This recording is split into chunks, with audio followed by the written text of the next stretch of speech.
بالعالمین والصلاة والسلام علی اشرف الانبیاء والمرسلین نبینا محمد وعلی آلہ واصحابہ اجمعین۔ اعوذ باللہ من الشیطان الرجیم، بسم اللہ الرحمن الرحیم۔ قل افغیر اللہ تأمرونی اعبد ایہا الجاہلون، وَلَقَدْ أُوحِيَ إِلَيْكَ وَإِلَى الَّذِينَ مِنْ قَبْلِكَ لَئِنْ أَشْرَكْتَ لَيَحْبَطَنَّ عَمَلُكَ وَلَتَكُونَنَّ مِنَ الْخَاسِرِينَ بَلِ اللَّهَ فَاعْبُدْ وَكُن مِنَ الشَّاكِرِينَ وَمَا قَدَرُوا اللَّهَ حَقَّ قَدْرِهِ وَالْأَرْضُ جَمِيعًا قَبْضَتُهُ يَوْمَ الْقِيَامَةِ وَالسَّمَاوَاتُ مَطْوِيَّاتٌ بِيَمِينِهِ سُبْحَانَهُ وَتَعَالَى عَمَّا يُشْرِكُونَ۔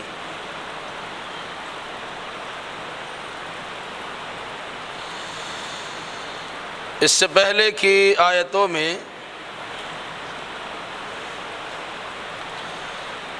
اللہ نے اپنے بندوں کو مخاطب کرتے ہوئے کہا تھا، جن لوگوں نے اپنے اوپر ظلم کر لیا ہے، یعنی جو لوگ گناہ کر لیے ہیں، گناہ کرنے کے بعد انہیں اللہ کی رحمت سے نومید نہیں ہونا چاہیے، مایوس نہیں ہونا چاہیے، بلکہ جب انہیں احساس ہوا کہ انہوں نے گناہ کر لیا ہے تو احساس ندامت کے نتیجے میں گناہوں کو چھوڑنا اور اس کے بعد استغفار کرنا اس کے لیے لازم و ضروری ہوتا ہے۔ اور جب انسان توبہ کر لیتا ہے، مغفرت کی بھیک اللہ سے مانگ لیتا ہے، تو اللہ نے خوشخبری سنائی ہے کہ اللہ سارے گناہوں کو اور ساری خطاؤں کو بخش دے گا۔ پھر اس کے بعد یہ بات آئی تھی کہ اللہ کی جانب سے کتاب و سنت کی روشنی میں بڑی اچھی باتیں انسانوں تک پہنچ چکی ہے۔ انسان کی ذمہ داری ہے کہ عذاب الہی سے بچنے کے لیے یا عذاب الہی کے آنے سے پہلے اللہ کی باتوں پر عمل کرنے کے لیے تیار ہو جائے، ورنہ کہیں ایسا نہ ہو کہ بعد میں انسان کہنا شروع کر دے کہ ہم نے زندگی یوں ہی گزار دی اور افسوس کرنے کا معاملہ انہوں نے اپنانا شروع کیا، تو وہاں افسوس کرنے سے کوئی فائدہ ہونے والا نہیں ہے۔ کچھ ہٹ درم قسم کے لوگ ایسے بھی ہیں جو عام طور سے کہہ دیا کرتے ہیں کہ اللہ نے اگر ہمیں ہدایت دے دیا تو ہم ہدایت پا جائیں گے، جب تک ہم گمراہی میں ہیں، گناہ کرتے ہیں، اس کا مطلب ہے کہ اللہ نے ہم کو ہدایت نہیں دی ہے۔ ایسے موقع پر انسان کو سوچنا چاہیے کہ اس کی بدقسمتی ہے، اس بدقسمتی پر اللہ کی بارگاہ میں رونا چاہیے۔ یہ کہہ دینا کہ اللہ ہدایت دے گا تو سدھر جائیں گے، اللہ توفیق دے گا تو نماز پڑھ لیں گے، اللہ ہی تبارک و تعالیٰ نہیں چاہتا، اللہ چاہے گا تو ہم شرک بھی نہیں کریں گے، یہ دہریہ قسم کے لوگوں کا نظریہ اور عقیدہ ہے۔ ایسے عقیدے سے پرہیز کرنا چاہیے۔ اور پھر اخیر میں یہ بات آئی تھی کہ جن لوگوں کے پاس اللہ کی جانب سے نشانیاں پہنچ گئی یا اللہ کی آیتیں پہنچ گئی اور ان لوگوں نے اللہ کی آیتوں کو جھٹلا دیا اور تکبر، غرور، پندار، گھمنڈ کرنا شروع کیا، ایسے انسان پر قرآن نے کفر کا فتویٰ لگایا ہے اور کہا یہ لوگ جہنم میں اپنے چہروں کے بل ڈھکیل دیے جائیں گے۔ البتہ اللہ تبارک و تعالیٰ ایمان لانے والے کو جو متقی و پرہیزگار ہوگا انہیں عذاب جہنم سے بچائے گا اور جنت کی نعمتوں سے مالا مال فرمائے گا۔ اس حقیقت کو بیان کرنے کے بعد اللہ نے کہا ہر چیز کا خالق و مالک اللہ ہی ہے، آسمان و زمین کی ساری کنجیاں اللہ کے اختیار میں ہیں، اللہ تبارک و تعالیٰ ہی وکیل و نگراں اور نگہبان ہے۔ اس مناسبت سے انسان کی ذمہ داری ہے کہ اللہ تبارک و تعالیٰ کا تقوی اختیار کر کے زندگی گزارے۔ البتہ جو انسان کفر کرتا ہے ایسے انسان خسارہ نقصان میں ہوں گے، اس کی وضاحت کی گئی۔ آگے کی آیتوں میں کفار و مشرکین کے ان مطالبات کا رد کیا گیا ہے جو عام طور سے اللہ کے نبی صلی اللہ علیہ وسلم کے ساتھ کیا کرتے تھے کہ کچھ دنوں تک ہمارے معبودوں کی پوجا آپ کر لیجئے تو کچھ دن ہم بھی آپ کے اللہ کی عبادت و بندگی کر لیں، جس کی تردید میں بطور خاص اللہ تبارک و تعالیٰ نے مکمل ایک سورۃ الکافرون نازل فرما دیا اور کہا کہ تم اے کافروں سن لو، تم اللہ کی عبادت کرو نہ کرو اس کی کوئی پرواہ نہیں ہے، لیکن میرے بارے میں بالکل تم مایوس ہو جاؤ کہ میں تمہارے معبودوں کی پوجا کر سکتا ہوں، تمہارا دین تمہارے لیے ہے اور میرا دین میرے لیے۔ اسی انداز کی کچھ باتیں ہوتی ہیں تو کبھی کبھی لگائی لپٹی جب بات ہوتی ہے اور جذبات میں آ کر غصہ میں اگر کچھ بیان نہیں کیا جاتا ہے، میٹھی میٹھی باتیں ہوتی رہتی ہیں تو کچھ لوگ شیطنت سے دوچار ہونے کے نتیجے میں اور شیطانی کرنا شروع کرتے ہیں اور ایسے لوگوں پہ چڑھ دوڑتے ہیں۔ تو قرآن مقدس نے کبھی کبھی اپنا تیور بھی بدلا ہے اور مزاج میں درستی اور ترشی بھی لائی ہے، اور ایسا جملہ کہا ہے کہ کفار و مشرکین تل ملا کے رہ گئے۔ یہ اس وقت کا معاملہ ہے جب دیکھا جائے کہ اب یہ ہدایت پر ایمان لانے کے لیے تیار نہیں ہے اور بار بار ہم ہی کو رجھانے کی کوشش کرتے ہیں، تو ایسے لوگوں کو بے لاگ تبصرہ کرتے ہوئے انہیں یہ الٹیمیٹم دے دیا جائے کہ تم جہالت پر مشتمل تمہارا عمل ہے، تم اپنی طرح جاہل ہمیں مت سمجھو، ہمارے پاس اللہ تبارک و تعالیٰ کے فضل و کرم سے کتاب و حکمت کا علم موجود ہے، اس لیے ہم کبھی اللہ کے ساتھ شریک نہیں کر سکتے ہیں۔ اسی انداز کا طریقہ قرآن مقدس نے بعض کی آیتوں میں اختیار کیا۔ قُلْ فَغَيْرَ اللَّهِ تَأْمُرُونِّي أَعْبُدُ أَيُّهَا الْجَاهِلُونَ، اے نبی فرما دیجئے کیا اللہ کے علاوہ مجھے تم غیر اللہ کی عبادت کرنے کا حکم دیتے ہوئے جاہلو؟ کسی انسان کو جاہل کہہ دینا بہت بڑی بات ہے۔ جس انسان کو اپنے بارے میں یہ زوم ہو، یہ ناز ہو، یہ غرہ ہو کہ ہم تو بڑے پڑھے لکھے لوگ ہیں، ہماری زبان تو بڑی زبردست ہے، ہم اپنے علاوہ سب کو گنگا ہی سمجھتے ہیں، ان کے سامنے یہ بات کہہ دیا کہ تم جاہل ہو، وہ تل ملا اٹھے گا۔ تو قرآن نے آخر میں جملہ استعمال کیا، اے جاہلو، تم مجھے حکم دیتے ہو کہ میں تمہارے کہنے کے مطابق اللہ کو چھوڑ کر غیر اللہ کی بات کرنا شروع کر دوں؟ اس اندازہ ہوتا ہے غیر اللہ کی عبادت کرنے والا انسان جتنا پڑھا لکھا ہوگا وہ جاہل ہی ہوگا۔ کیوں؟ اس لیے جب وہ انسان توحید کو سمجھ نہیں سکا، اس سے بڑا جاہل کون ہوگا؟ جس نے اسے پیدا کیا اس خالق کی معرفت حاصل نہیں کر سکا تو اس سے بڑا نادان کون ہوگا؟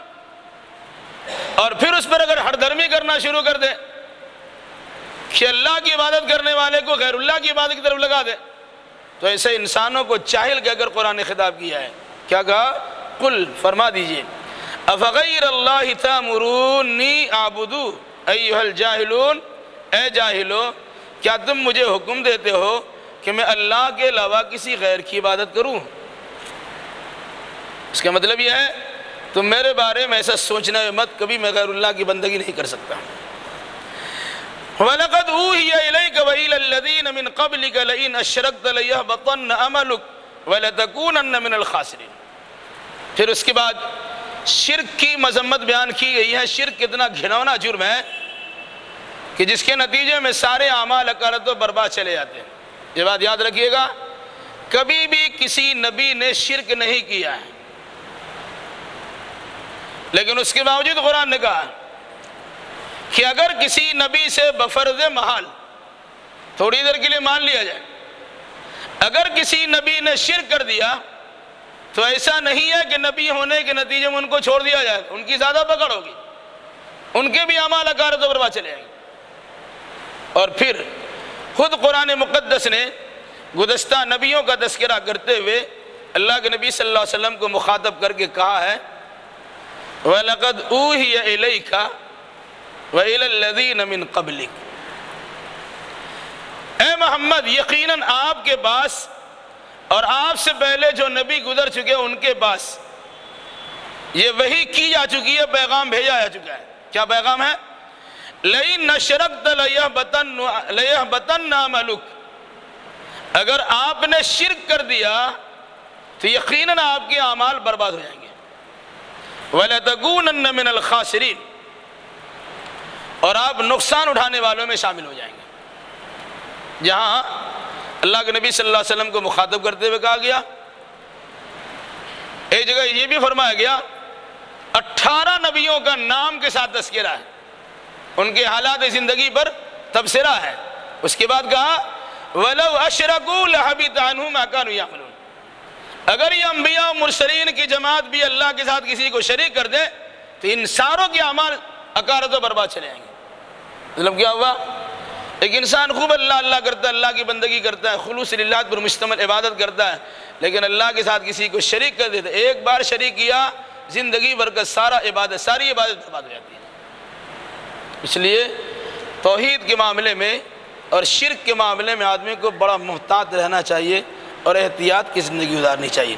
اللہ کے نبی صلی اللہ علیہ وسلم سے کہا گیا یقیناً آپ کے پاس اور آپ سے پہلے جو نبی گزر چکے ان تمام کے پاس یہ پیغام بھیجا جا چکا ہے کہ لئن اشرکت لیحبطن عملک، اگر آپ شرک کر دیں گے تو آپ کی اعمال اکارت و برباد چلے جائیں گے۔ وَلَتَكُونَنَّ مِنَ الْخَاسِرِينَ، اور آپ نقصان اٹھانے والوں میں شامل ہو جائیں گے۔ اس لیے شرک سے پرہیز کرنا چاہیے۔ بَلِ اللَّهَ فَاعْبُدْ وَكُن مِّنَ الشَّاكِرِينَ، بلکہ اللہ ہی کی عبادت کیجیے اور شکر گزاروں میں شامل ہو جائیے۔ مطلب کیا ہوا؟ اگر کوئی انسان شرک کرتا ہے وہ اللہ کی بے انتہا نعمتوں کی ناقدری کرتا ہے۔ کیوں؟ کھاتا ہے اللہ کا اور گاتا ہے غیر اللہ کا۔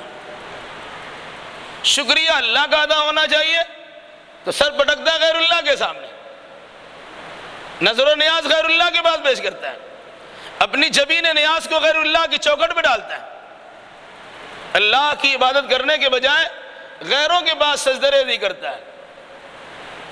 مشرکین مکہ کا یہ طرز عمل بتلایا گیا کہ اگر انہیں پریشانی زیادہ لاحق ہوتی تھی تو خوشی میں غیر اللہ کو پکارتے ہی تھے، لیکن زیادہ پریشانی لاحق ہوتی تو ان کو یقین ہو جاتا اب یہ ہمارے معبودان باطل ہماری پریشانی کو دور کرنے پر قدرت نہیں رکھتے ہیں۔ اس لیے اذا غشیہم موج کالظلل دعوا اللہ مخلصین لہ الدین، جیسے کشتی ان کی ہچکولے کھا رہی ہے، مخالف ہوا ہے، اب ڈوبنے کے گگر پہ ہے، نکلنے کا کوئی امید ہی نہیں ہے، اس وقت میں انسان سارے معبودوں کو بھول جاتا اور صرف ایک اللہ کو پکارتا ہے، اللہ تیرے سوا عبادت کے لائق کوئی نہیں، تو ہی بچا سکتا ہے۔ یہ الگ سی بات ہے کہ بچ جانے کے بعد فلما نجا منہم، جب وہ بچ جاتا ہے اس میں سے کچھ لوگ اسی راستے پہ قائم رہتے ہیں، کچھ لوگ پھر کہتے ہیں اللہ پیر کر کے ہم بچ کے نکل آئے۔ یہ بھی مزاج ہے۔ اسی لیے کہا تھا گزشتہ بلکہ اللہ کے نبی صلی اللہ علیہ وسلم کے زمانے کے مشرکوں کا عقیدہ توحید آج کے زمانے کے مسلمانوں سے بہتر تھا۔ کیسے؟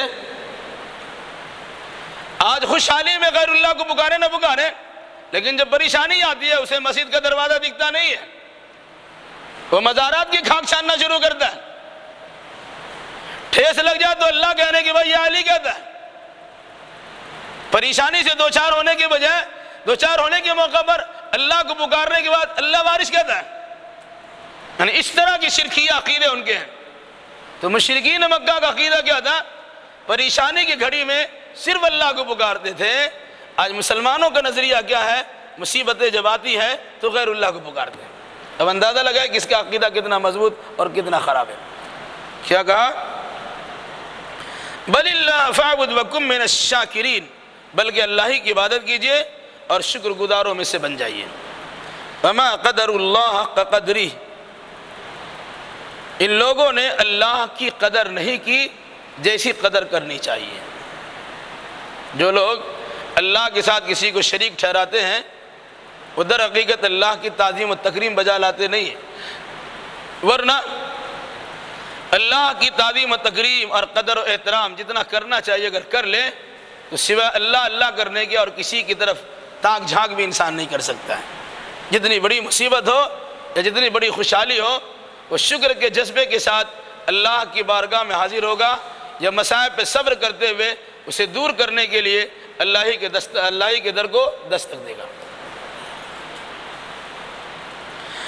والارض جميعا قبضته يوم القيامة والسماوات مطويات بيمينه سبحانہ وتعالی عما یشرکون.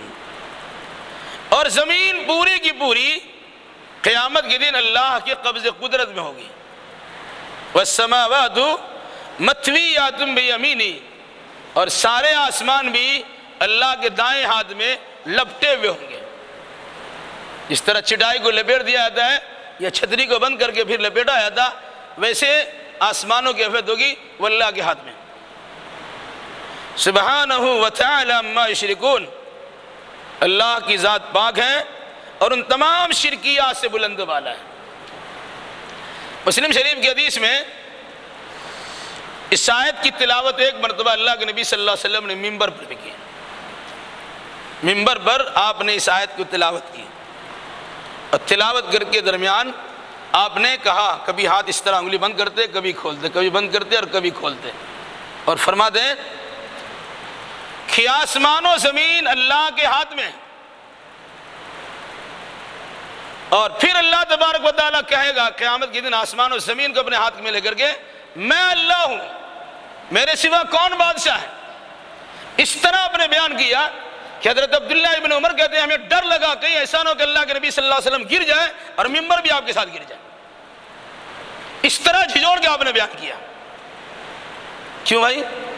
وجہ یہ ہے کہ اسی آسمان کے نیچے انسان رہتا ہے، اسی دھرتی پہ انسان دندناتا پھرتا ہے، اللہ تبارک و تعالیٰ کا دیا ہوا رزق کھاتا ہے اور غیر اللہ کی عبادت و بندگی کرتا ہے. اللہ کہے گا دنیا میں ہم نے تم کو بہت چھوڑ دیا تھا، آج کون ہے؟ لمن الملک اليوم، آج کس کی بادشاہت ہے؟ آج کس کا اقتدار ہے؟ کس کا زور چلے گا؟ کون بچانے والا ہے؟ بلاؤ. پھر اللہ ہی کہتا ہے للہ الواحد القہار، آج تو حکمرانی صرف اللہ کی ہوگی جو بڑا قہر کرنے والا، غلبہ والا اور یکتا ہے. تو آسمان و زمین کو لپیٹ دیا جائے گا، اس کی پھر کیفیت کیا ہوگی بات کی چیز ہے. لیکن یہ آسمانی نظام بھی درہم برہم ہوگا اور زمینی نظام بھی درہم برہم ہو جائے گا.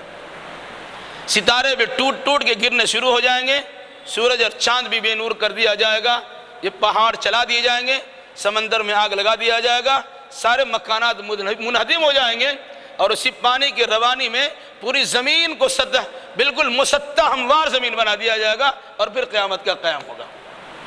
فرمایا کہ ساری زمین اللہ کے قبضے قدرت میں ہے، قیامت کے دن ہوگی، اور آسمان بھی اس کے دائیں ہاتھ میں لپیٹا ہوا ہوگا. سبحانہ وتعالی عما یشرکون، اللہ کی ذات پاک ہے اور تمام تر شرکیات سے بلند والا ہے. یہاں پر ایک عقیدہ یاد رکھیے، قرآن مقدس میں کہا گیا اللہ کا ہاتھ ہے، حدیث رسول میں ہے اللہ کا پاؤں ہے، قرآن میں بھی کہا گیا اللہ کی آنکھ ہے، قرآن میں بھی کہا گیا کہ اللہ تبارک و تعالیٰ کا وجود ہے. یحذرکم اللہ نفسہ. سلف صالحین کا عقیدہ یہ ہے کہ قرآن و حدیث میں اللہ سے متعلق جو بات جس طرح بیان کی گئی ہے ہمیں اس بات کو اسی طرح ماننا چاہیے. کہا اللہ کا ہاتھ ہے تو ماننا ہوگا ہاتھ ہے. ہم قیاس نہیں کر سکتے کہ ہماری طرح ہاتھ ہے، اس میں 5 انگلی ہے اور ہماری طرح موڑتا اور کھولتا ہے، ہم اس طرح قیاس نہیں کر سکتے. ہاں اللہ کا ہاتھ ہے، اللہ کا پاؤں بھی ہے، اللہ کی آنکھ بھی ہے، اللہ کا جسم بھی ہے. بہت لوگ کہتے ہیں کہ اللہ کی آنکھ نہیں ہے لیکن دیکھتا ہے، کان نہیں ہے سنتا ہے، ہاتھ نہیں ہے پکڑتا ہے، پاؤں نہیں ہے چلتا ہے. یہ سب بکواس کی بات ہے. جن جن چیزوں کا تذکرہ حدیث و قرآن میں موجود ہے آپ کو یقین کرنا ہوگا، اس کی تعویل کرنے کی ضرورت نہیں ہے اور اس کی کیفیت بیان کرنے کی ضرورت نہیں. اللہ تبارک و تعالیٰ عرش پر ہے، آسمان و زمین کو 6 دنوں میں پیدا کیا. ثم استوى علی العرش، پھر اللہ عرش پر مستوی ہو گیا. کیسے ہوا؟ اللہ کیا کرتا ہے، کدھر رخ کیے ہوا ہے، اس کے بیٹھنے کی کیفیت کیا ہے، اس کے کھود قریدم پڑھنے سے منع کیا گیا. امام مالک رحمۃ اللہ علیہ سوال کیا گیا تو آپ نے جواب دیا الاستواء معروف والکیفیت مجہول والسؤال عنہ بدعۃ والایمان علیہ لازم. اللہ کا کرسی عرش پر بیٹھنا بالکل بدیہی اور معروف بات ہے جس کا انکار نہیں کر سکتے. والکیفیت مجہول، لیکن اللہ کے بیٹھنے کی کیفیت کیا ہے وہ کسی کو معلوم نہیں ہے۔ والسوال عنہا بدعہ، اللہ کے عرش پر بیٹھنے نہ بیٹھنے سے متعلق کھود کریت کرنا یہ بدعت ہے۔ والایمان علیہ لازم، اتنا ماننا ضروری ہے کہ اللہ تبارک و تعالیٰ عرش پر بیٹھا ہوا ہے۔ کیسے بیٹھا ہے؟ بس ختم۔ اسی طرح سلف صالحین نے لکھا ہے کہ اگر اللہ کا ہاتھ کا تذکرہ کیا بل یداہ مبسوطتان، اللہ کے دونوں ہاتھ کھلے ہوئے ہیں۔ یہودیوں نے کہا ید اللہ مغلولہ، اللہ کا ہاتھ تو بدا ہوا، ہم کو دیتا ہی نہیں ہے۔ تو اللہ نے کہا بل یداہ مبسوطتان، اللہ کے دونوں ہاتھ کھلے ہوئے ہیں، جس کو دینا ہوتا ہے اللہ دے ہی دیتا ہے۔ اسی طریقے سے آنکھ کا بھی تذکرہ قرآن میں کیا گیا، وَاصْنَعِ الْفُلْكَ بِأَعْيُنِنَا، اے نوح ہماری نگاہوں کے سامنے کشتی بناؤ۔ تو آنکھ کا بھی تذکرہ ہے۔ وَيُحَذِّرْكُمُ اللَّهُ نَفْسَهُ، اللہ اپنے وجود سے تم کو ڈراتا ہے، تو اللہ تبارک و تعالیٰ کے جسم اور وجود ہے۔ پاؤں سے متعلق وہ حدیث ہے بخاری مسلم کی کہ جب جہنم سے پوچھا جائے گا یوم نقول لجہنم هل امتلأت وتقول هل من مزید، اللہ جہنم سے پوچھے گا جہنم تمہارا پیٹ بھرا؟ تو جہنم کہے گا هل من مزید، کچھ ہے تو لے آئیے۔ تو اللہ تبارک و تعالیٰ ایک بعض مخلوق کو پیدا کر کے اس میں ڈال دے گا، پھر بھی جہنم کا مطالبہ ہوگا میرا پیٹ بھرا نہیں ہے، تو اللہ تبارک و تعالیٰ اپنا پاؤں ڈال دے گا۔ تو جہنم کہے گی قط قط، بس بس یا اللہ ہمیں اس کی ضرورت نہیں ہے۔ وہاں لفظ پاؤں کا تذکرہ ہے، اس مناسبت سے پاؤں ماننا ہے لیکن ہماری طرح پاؤں ہے ہم نہیں کہہ سکتے، ہاتھ ماننا ہے لیکن ہماری طرح ہاتھ ہے ہم نہیں کہہ سکتے، اللہ کی آنکھ ہے لیکن ہماری طرح آنکھ ہے نہیں کہہ سکتے۔ اللہ تو بولتا ہے، اس کی زبان تو ہے، پورا قرآن اسے پڑھا ہے، اس کی زبان تو ہے، لیکن کیسی زبان ہے وہ اللہ کو معلوم۔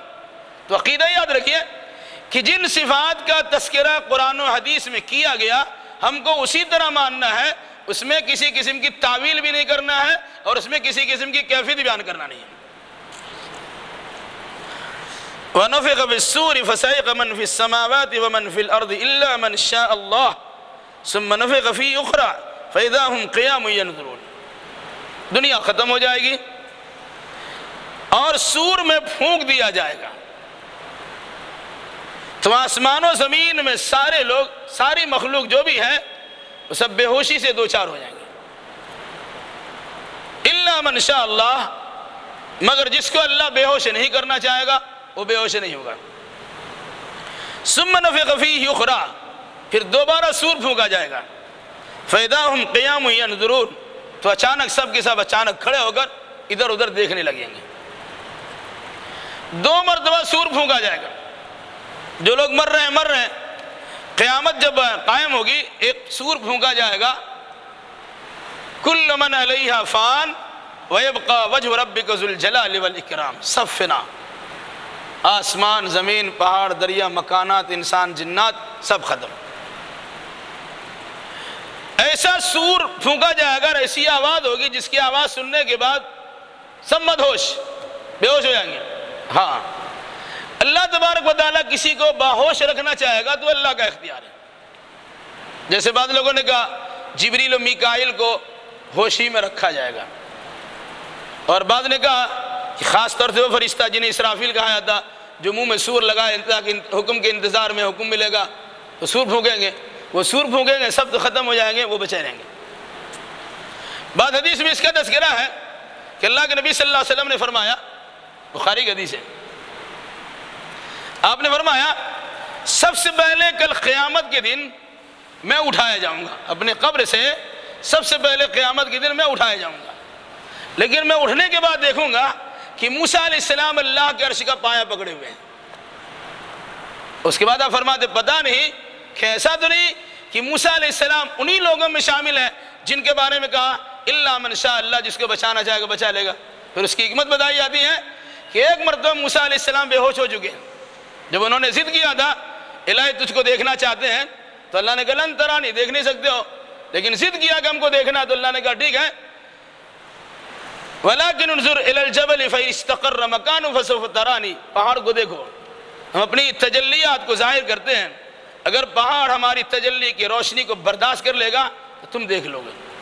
فَلَمَّا تَجَلَّى رَبُّهُ لِلْجَبَلِ جَعَلَهُ دَكَّا وَخَرَّ مُوسَىٰ صَعِقًا، جب اللہ تبارک و تعالیٰ نے اپنی تجلی ظاہر فرمائی پہاڑ پہ تو پہاڑ ریزہ ریزہ ہو گیا اور موسیٰ علیہ السلام بے ہوش ہو کے گر پڑے۔ تو شاید ایک مرتبہ بے ہوش ہو چکے ہیں، دوبارہ انہیں بے ہوش نہیں کیا جائے گا۔ اس چیز کے خطرے کا اظہار اللہ کے نبی نے فرمایا کہ سب سے پہلے میں قیامت کے دن قبر سے اٹھایا جاؤں گا تو میں دیکھوں گا کہ اللہ کے عرش کا پایا پکڑے ہوئے موسیٰ علیہ السلام کھڑے ہیں۔ وہ کیفیات کیا ہے؟ جس طرح بیان ہوا ہم کو ویسے ہی ماننا ہے، اس میں اگر مگر چونکہ لیکن کرنے کی ضرورت نہیں ہے، ورنہ ایمان سے ہاتھ دھونا پڑ سکتا ہے۔ تو جب سور میں پھونک دیا جائے گا تو آسمان و زمین میں موجود سب کے سب بے ہوشی سے دوچار ہو جائیں گے، الا من شاء اللہ، مگر جس کو اللہ بے ہوشی سے بچانا چاہے۔ ثم نفخ فیہ اخری، پھر دوبارہ سور پھونکا جائے گا ایک لمبی مدت کے بعد، کتنی مدت وہ اللہ کو معلوم۔ جب دوبارہ سور پھونکا جائے گا تو سب کے سب اٹھ کھڑے ہوں گے، فَإِذَا هُمْ قِيَامٌ، سب کھڑے ہو جائیں گے، ينظرون، اور ادھر ادھر تاکیں گے کیا ہو گیا۔ ظاہر سی بات ہے اچانک سب جمع ہوں گے، اولین و آخرین کا اجتماع ہوگا، ایک دوسرے کی کیفیات کو دیکھ کر اندازہ کیسے لگائیں گے، اندازہ کر لیجیے آپ، بالکل حیران اور پریشان ایک دوسرے کو پریشانی کے عالم میں گھور رہے ہوں گے اور دیکھ رہے ہوں گے، کوئی ان کو دیکھ رہا ہے کوئی ان کو دیکھ رہا ہے۔ تو یہ دوسرے مرتبہ سور پھونکنے کے بعد سب لوگ میدان محشر میں جمع ہوں گے۔ اب میدان محشر میں جمع ہوئے، وَأَشْرَقَتِ الْأَرْضُ بِنُورِ رَبِّهَا وَوُضِعَ الْكِتَابُ وَجِيءَ بِالنَّبِيِّينَ وَالشُّهَدَاءِ وَقُضِيَ بَيْنَهُمْ بِالْحَقِّ وَهُمْ لَا يُظْلَمُونَ۔ زمین اپنے رب کی روشنی سے چمک اٹھے گی۔ جب زمین ہموار مسطح بنا دی گئی اور اسی پر قیامت کا وقوع ہوگا، سب لوگ جمع ہو جائیں گے، کتنے انسان ہوں گے اندازہ لگا، کتنے جنات ہوں گے اندازہ لگا لیے، سب یہاں موجود ہیں۔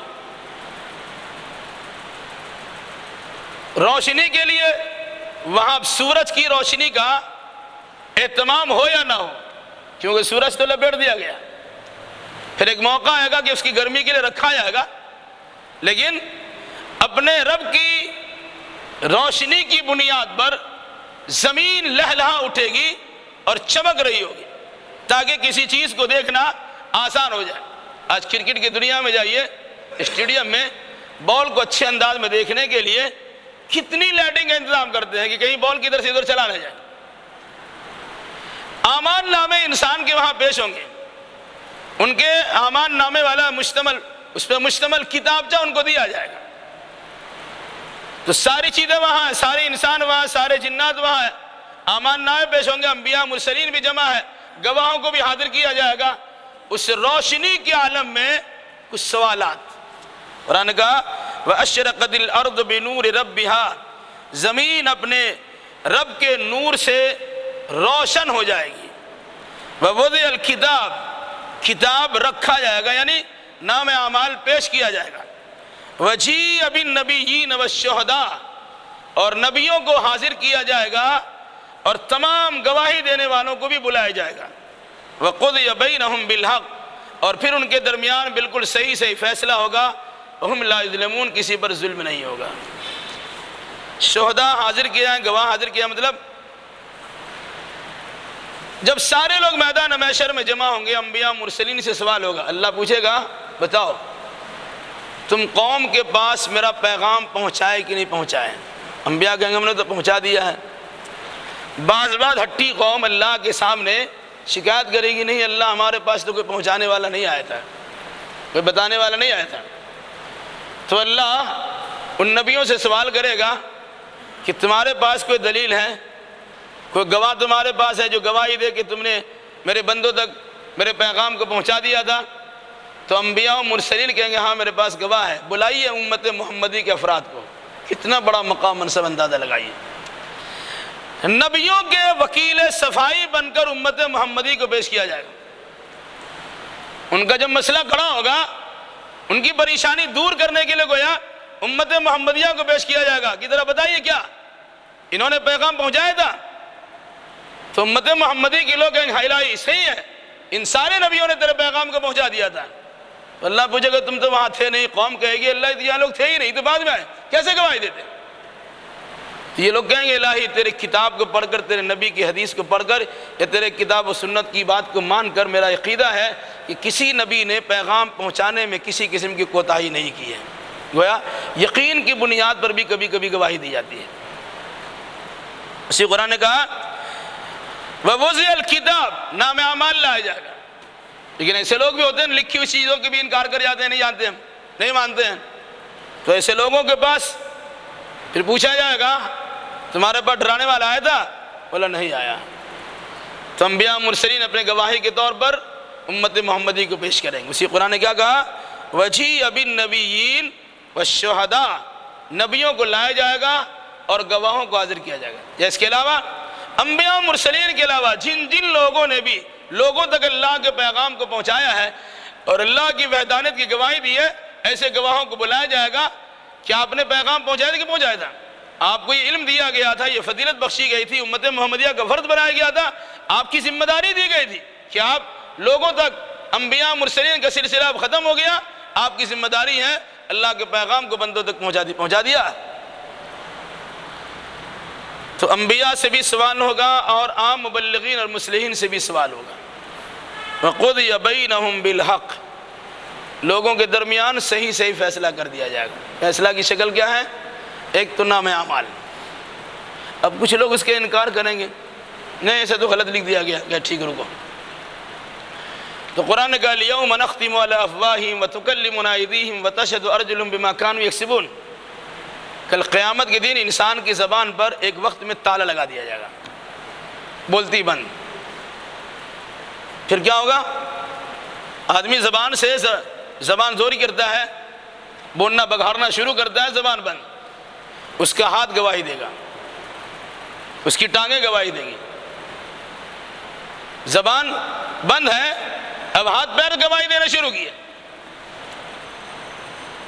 تو خود انسان اس سے سوال کرے گا لما شہدتم علینا، بھائی تم ہمارے خلاف گواہی کیوں دیتے ہو؟ ہم جہنم میں جائیں گے، تو نہیں جاؤ گے؟ جسم کا روا گواہی دے رہا ہے، ایک دوسرے سوال ہو رہا ہے کہ اپنے خلاف گواہی کیوں دے رہے ہو؟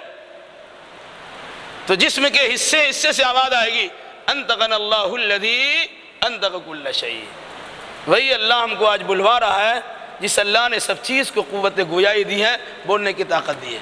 جو اللہ چمڑی کی زبان سے بلا سکتا ہے وہ اللہ ہاتھ کی چمڑی سے کیوں نہیں بلوا سکتا؟ تو انسان کے خلاف اس کے جسم کے اعضاء و جوارح گواہی دیں گے کہ لائی اس ہاتھ سے ظلم کیا تھا، اس پاؤں سے غلط جگہ پر گئے تھے، اس آنکھ سے غلط چیزوں کو مشاہدہ کیا تھا، اس کان سے چگلی اور غیبت کی باتیں ہم نے سنی تھی، اس دل میں مختلف قسم کی حسد، کینہ، کپٹ، بغض و عناد کا بھٹی بنا کے ہم نے رکھا تھا، وغیرہ ذالک۔ جسم کا سارا حصہ گواہی دے گا۔ اب وہاں انکار کیسے کرے گا بھائی؟ تو اللہ تبارک و تعالیٰ انسان کے معاملات کو بطور خاص فرشتوں کے ذریعے سے نوشتے تحریر کے طور پر نام اعمال کی صورت میں انہیں پیش کر کے بتا دے گا کہ تمہارا کیا کرا ہے سب اسی موجود ہے۔ اقرا کتابک کفا بنفسک اليوم علیک حسیبا، اپنی کتاب پڑھو، نام اعمال دیکھو، اپنے بارے میں فیصلہ کر لو۔ انسان پڑھے گا، کہے گا ما لهذا الكتاب لا يغادر صغيرة ولا كبيرة الا احصاها، یہ کیسی کتاب ہے، اس میں کسی چھوٹی چیز کو کسی بڑی چیز کو چھوڑا ہی نہیں ہے۔ ہم نے چھپ کے کیا کہ دکھا کیا، مجمع میں کیا کہ سناٹے میں کیا، رات میں کیا کہ دن میں کیا، اکیلا میں کیا کہ سب کے سامنے کیا، چھوٹا کیا کہ بڑا، کہ سارا چیز اس میں ساری چیز کے اندر موجود ہے۔ انسان وہاں ہکا بکا رہ جائے گا۔ اس لیے اللہ نے اتنا زبردست نظام بنا کے رکھا ہے کہ کوئی انسان اللہ کے سامنے منظوری کر کے بچنا چاہے گا تو بچ نہیں سکتا۔ وَوُفِّيَتْ كُلُّ نَفْسٍ مَّا عَمِلَتْ وَهُوَ عَالَمُ بِمَا يَفْعَلُونَ، ہر شخص کو ان کے عمل کا بھرپور بدلہ دیا جائے گا، کیونکہ وہ اللہ تبارک و تعالی جانتا ہے کہ لوگ کیا کر کے آئے ہیں۔ انسان کبھی کبھی بھول کر جاتا ہے، کسی کو اچھا نمبر دے دیا جو نمبر کے لائق نہیں ہوتا، اپنا رشتہ دار ہوگا یا اس کے سامنے رونا دھونا کیا ہوگا یا اس کو رشوت دیا ہوگا یا کسی چیز کی لالچ دی ہوگی۔ عام طور سے چلتا ہے، سارا نظام اسی پر چلتا ہے، اللہ ماشاء اللہ۔ انسان سوچے گا اللہ کے ایسی ہو جائے گا، کہ نہیں۔ وفیت کل نفس ما عملت، جس انسان نے جتنا عمل کیا اس کے عمل کے مطابق اس کو پورا بدلہ ملے گا۔ کیوں بدلہ ملے گا؟ کہ اللہ تو دیکھ رہا بندہ کون کیا کر رہا ہے، کس جذبے سے کر رہا ہے، کتنا کام کیسا کیا ہے، یہ تو اللہ علم کے مطابق فیصلہ کر سکتا تھا، لیکن اس کے باوجود اللہ نے انسان کی زبان کو بند کرنے کے لیے نام اعمال تیار کروا دیا، ویڈیوگرافی بھی کرا دی اور آڈیوگرافی بھی کرا دی، آڈیو بھی تیار کرا دیا، یعنی زبان سے نکلے ہوئے الفاظ، بولی بھی جمع ہے اور ہمارے حرکات و سکنات بھی سب فلمائے گئے ہیں، سب تیار ہیں اور انسان کے سامنے پیش کر دیا جائے گا۔ اسی لیے آپ کہتے ہیں نا فَمَن يَعْمَلْ مِثْقَالَ ذَرَّةٍ خَيْرًا يَرَهُ وَمَن يَعْمَلْ مِثْقَالَ ذَرَّةٍ شَرًّا يَرَهُ، ذرہ برابر بھی خیر کا کام کیے ہوں گے وہ بھی آپ دیکھیں گے، فلم ہوگا تبھی تو دیکھیں گے، اور ذرہ برابر بھی شر کا کام کیے ہوں گے وہ بھی آپ کے سامنے ہوگا۔ تو انسان جیسا کیا ہے اپنے کرتوت کا بھرپور بدلہ پائے گا، اچھا کیا اچھا بدلہ پائے گا، برا کیا اسی اعتبار سے اس کو بدلہ دیا جائے گا۔ ہمیں قرآن مقدس کی آیات پہ غور و فکر کرتے ہوئے اس دنیاوی زندگی میں اپنے عقیدہ و نظریات کو صحیح بنانے کی کوشش کرنی چاہیے، اور ایسے اعمال بجا لانے کی توفیق اللہ سے مانگنی بھی چاہیے، اور اس کے مطابق عمل کرنے کی کوشش کرنی چاہیے، جس سے اللہ تبارک و تعالی خوش ہو جائے اور آخرت کی سرخروئی اور آخرت کی اچھائی ہمیں میسر ہو سکے۔ اقول قولی ھذا واستغفر اللہ لی ولکم ولسائر المسلمین وآخر دعوانا الحمد للہ رب العالمین۔